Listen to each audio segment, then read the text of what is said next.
Assalamualaikum warahmatullahi wabarakatuh. Salam sejahtera untuk kita semua. Sedikit cerita dari saya, di mana kita telah berada pada suatu peristiwa yang tak hanya mengguncang untuk hari ini, tetapi juga berpotensi memicu krisis multidimensi yang bisa mengancam generasi-generasi kita menuju generasi emas 2045. Namun sebelumnya, saya perkenalkan diri dulu. Nama saya Muhammad Akbar SPDI, salah satu guru pendidikan agama Islam di UPTD SD Negeri Kecil Tani Teleter, Kecamatan Karosa, Kabupaten Mamuju Tengah. Berikut ini data terkait rendahnya literasi Quran di Sulawesi Barat. Dikutip dari halaman website merdeka.com menyatakan bahwa tingkat literasi Quran di Provinsi Sulawesi Barat mencapai angka 65%. Data ini mengindikasikan bahwa masih banyaknya masyarakat di wilayah tersebut belum mampu membaca Al-Quran dengan baik, dan Mamuju Tengah sebagai bagian dari wilayah tersebut sangat memungkinkan termasuk dalam daftar survei ini. Olehnya itu, saya sebagai guru pendidikan agama Islam di Kabupaten Mamuju Tengah ingin menghadirkan sebuah inovasi untuk mengatasi permasalahan ini. Tentunya saya mulai dari sekolah saya terlebih dahulu, yaitu di UPTD SD Negeri Kecil Tani Teleter.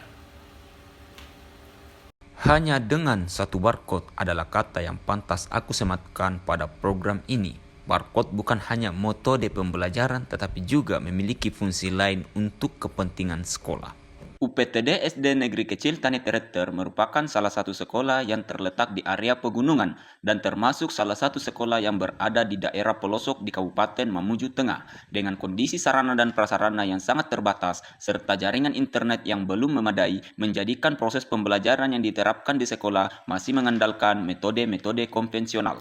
Kurangnya pengetahuan rekan sejawat tentang pembelajaran mendalam dan pembelajaran coding, sehingga pembelajaran tersebut belum maksimal dilakukan di kelas. Akses jalan juga merupakan salah satu tantangan terbesar bagi saya. Saya harus menempuh jarak sekitar 40 km dari kota Topoyo, tempat tinggal saya, menuju ke sekolah. Sebuah perjalanan panjang yang tak selalu mudah, terlebih saat musim hujan tiba. Jalan yang berlumpur dan licin seringkali membuat perjalanan menjadi terasa lebih sulit. Karena itulah, saya memutuskan untuk tinggal di lokasi sekolah dengan harapan mampu menjalankan program inovasi saya lebih fokus dan maksimal. Namun kenyataannya, meskipun kini saya menetap di sekolah, tantangan di jalan seolah belum mau beranjak pergi.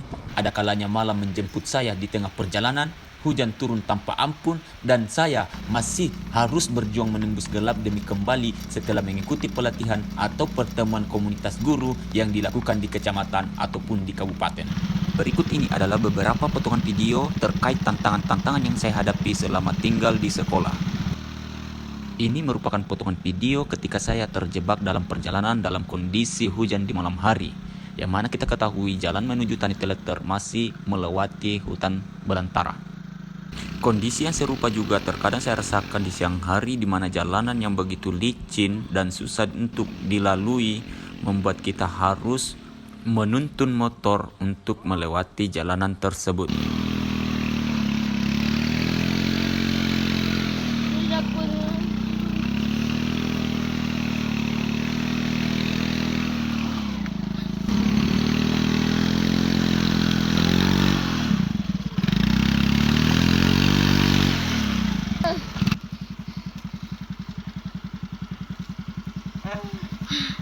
Cuci kaki dulu, Pak. Cuci kaki di situ nanti. Nah, kita berada di bibir jurang, guys, kurang lebih 1 meter. Ini bahaya sini. Nah, ini jurang. Jadi ya, dari ini ya, ini kan sudah mulai terkikis, dan ini ya setengah meter ya, nggak sampai 1 meter ini dari bibir jalan. Dan ini luar biasa dalamnya, guys ya. Ini nggak bisa kita. Sumber air yang belum bagus di sekolah menjadikan saya harus mengandalkan air hujan untuk keperluan sehari-hari. Selain itu, toilet yang belum ada di sekolah menjadikan saya harus menuju ke masjid untuk mandi dan keperluan lainnya, di mana jarak sekolah dan masjid lumayan jauh. Suatu ketika saya mendapati anak saya sedang belajar mengaji, dan pada saat itu saya sendiri yang membimbing anak tersebut. Saya prihatin dengan anak itu. Dengan usianya yang sudah kelas 3, tidak mengenal sama sekali huruf-huruf hijaiyah.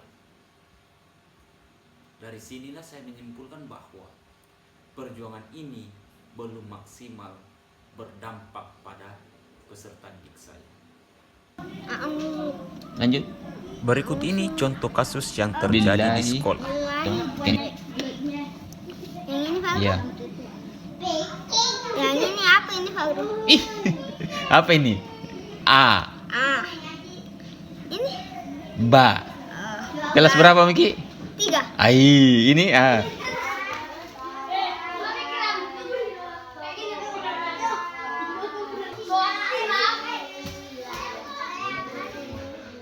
Langkah pertama yang saya lakukan untuk menjalankan program ini adalah menyiapkan wifi untuk keperluan pembelajaran.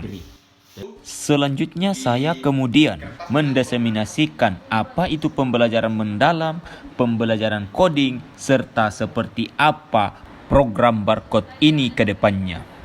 Yang perlu kita ketahui bahwasanya barcode itu bukan hanya sekedar model pembelajaran, tetapi juga bisa menjadi situs website untuk menyimpan perangkat-perangkat pembelajaran. Langkah selanjutnya adalah berdiskusi dengan orang tua peserta didik. Dari hasil diskusi ini, kami akan berkolaborasi dengan orang tua murid untuk membangun toilet di sekolah. Berikut ini contoh pembelajaran mendalam dan coding yang saya gunakan di inovasi barcode ini. Pembelajaran dimulai dengan mengucapkan salam dan menyapa peserta didik untuk membangun interaksi. Dilanjutkan dengan berdoa yang juga merupakan bagian dari 8 dimensi profil lulusan. Mengaitkan materi dengan pengalaman akan menjadikan pembelajaran semakin bermakna. Tahap selanjutnya adalah menyampaikan tujuan dan langkah-langkah pembelajaran agar peserta didik lebih memahami materi yang akan diajarkan. Melakukan ice breaking ringan dan games edukatif dapat meningkatkan keseimbangan psikologis anak. Langkah selanjutnya adalah memberikan pertanyaan pemantik untuk membangkitkan kesadaran peserta didik.